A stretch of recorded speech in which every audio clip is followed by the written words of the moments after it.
दोस्तों, भारत एक धर्मनिरपेक्ष देश है जहां सभी धर्म, पंथ और संप्रदाय के लोग रहते हैं। भारत को हिंदू राष्ट्र घोषित करने की मांग उठती रहती है। आज के दौर में बागेश्वर धाम वाले धीरेन्द्र कृष्ण शास्त्री भी हिंदू राष्ट्र की मांग करते हैं।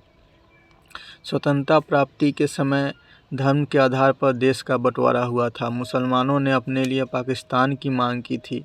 स्वतंत्रता के समय भी विश्व हिंदू परिषद, आरएसएस और अन्य हिंदू राष्ट्रवादी संगठनों ने भी हिंदू राष्ट्र भारत को बनाना चाहते थे, लेकिन ऐसा नहीं हो सका। भारतीय संविधान के अनुसार भारत एक धर्मनिरपेक्ष राज्य है। आज दुनिया के देशों को देखें तो दुनिया में हिंदुओं की इतनी संख्या है, फिर भी एक भी हिंदू देश नहीं है। वहीं दुनिया में 28 से ज़्यादा ईसाई मुस्लिम देश हैं। बौद्ध और यहूदी का भी अपना एक इजराइल है। यहूदी की संख्या कम है, फिर भी उन्होंने अपने देश इजराइल के रूप में बना लिया। लेकिन हिंदू 150 करोड़ होते हुए भी आखिर अपना देश क्यों नहीं बना सकी। हिंदू हमेशा से उदार प्रवृत्ति के होते हैं और सभी धर्मों का सम्मान करते हैं। जहाँ भी कोई धर्म दुनिया के देखेंगे तो बहुसंख्यक होते हैं, वे अपने धर्म को राष्ट्रीय धर्म घोषित करते हैं। हिंदू राष्ट्र की मांग को लेकर हिंदू कभी एकजुट आज तक हुए ही नहीं। वैसे भारत में सभी धर्मों के लोग रहते हैं। आम हिंदू सभी धर्मों की इज्जत करते हैं। हिंदू समाज सर्वधर्म समभाव के सिद्धांत पर चलने वाला तथा वसुधैव कुटुंबकम के सिद्धांत को चरितार्थ करने वाला है। हिंदू समाज कभी हिंदू राष्ट्र की मांग मजबूती से कर ही नहीं पाया, इसलिए दुनिया में आज तक कोई हिंदू राष्ट्र नहीं बन पाया। आज हिंदू राष्ट्र को लेकर लोगों को उत्साहित करने का कार्य कर रहे हैं धीरेन्द्र शास्त्री, लेकिन ज़्यादातर लोग इसमें विश्वास नहीं रखते हैं। पूरे देश में घूम घूम कर वे जहाँ भी प्रचार करने जाते हैं तो हिंदू राष्ट्र बनाने की बात करते हैं, लेकिन हिंदू समाज को वे पूरी तरीके से उत्साहित नहीं कर पा रहे हैं। हिंदू राष्ट्र को लेकर हिंदुओं में उस तरह की उत्सुकता और कट्टरता देखने को नहीं मिल रही है। जहाँ तक बात करें भारत के संविधान की, तो भारत के संविधान में भी भारतीय संस्कृति और हिंदू धर्म का ख्याल रखा गया है।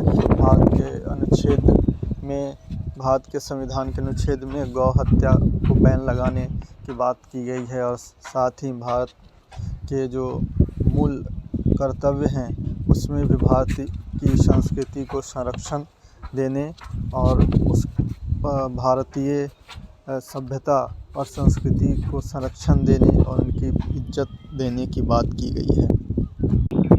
भारत में सिर्फ हिंदू धर्म का ही उद्भव नहीं हुआ है। भारत में हिंदू धर्म के अलावा जैन धर्म, बौद्ध धर्म और सिख धर्म की भी उत्पत्ति भारत में हुई है। भारत को देवों की भूमि मानी जाती है। भारत में एक पर एक महात्मा हुए हैं। यहाँ के जो लोग होते हैं वो काफ़ी अच्छी प्रवृत्ति के होते हैं। इसलिए अगर सभी धर्मों का सम्मान अगर दिल में हो तो किसी एक हिंदू राष्ट्र की मांग करना सही नहीं होगा। लेकिन हमेशा से ही हिंदू राष्ट्र की मांग को लेकर कुछ लोग ही बयान देते हैं या उसकी मांग करते हैं, लेकिन पूरा हिंदू समाज कभी भी हिंदू राष्ट्र की जो परिकल्पना है उसको चरितार्थ करने की कोशिश नहीं किया है। भारत से अलग हुए देश श्रीलंका छोटा देश है और उसके बगल में अफ़गानिस्तान, पाकिस्तान, बांग्लादेश, अफ़गानिस्तान भारत से अलग हुए और आज वहाँ मुस्लिम धर्म की बहुलता है और राष्ट्रीय धर्म के रूप में भी इस्लाम को उन्होंने प्रमोट किया है। लेकिन भारत धर्मनिरपेक्ष राज्य है और यहाँ सभी धर्मों का सम्मान किया जाता है। भारत के संविधान में भी किसी भी धर्म को खास तरजीह नहीं दी गई है। सभी भारतीयों को, सभी धर्मावलंबियों को समान अधिकार दिए गए हैं। हिंदू राष्ट्र की मांग को लेकर जो सपोर्ट की मांग कर रहे हैं धीरेन्द्र शास्त्री, हमको नहीं लगता है कि मिलने वाला है। अगर ऐसा होता तो स्वतंत्रता के समय ही अगर पाकिस्तान मुस्लिम देश बना तो हिंदुस्तान मुस्लिम देश बन जाना चाहिए था, क्योंकि काफ़ी लोग ऐसे थे जो कि इस बात से इत्तेफाक रखते थे कि भारत हिंदू राष्ट्र था, लेकिन तब नहीं बना तो अब पूरा हिंदू समाज, हमको नहीं लगता है कि इस बात पर एकजुट होगा कि भारत को हिंदू राष्ट्र बनाया जाए।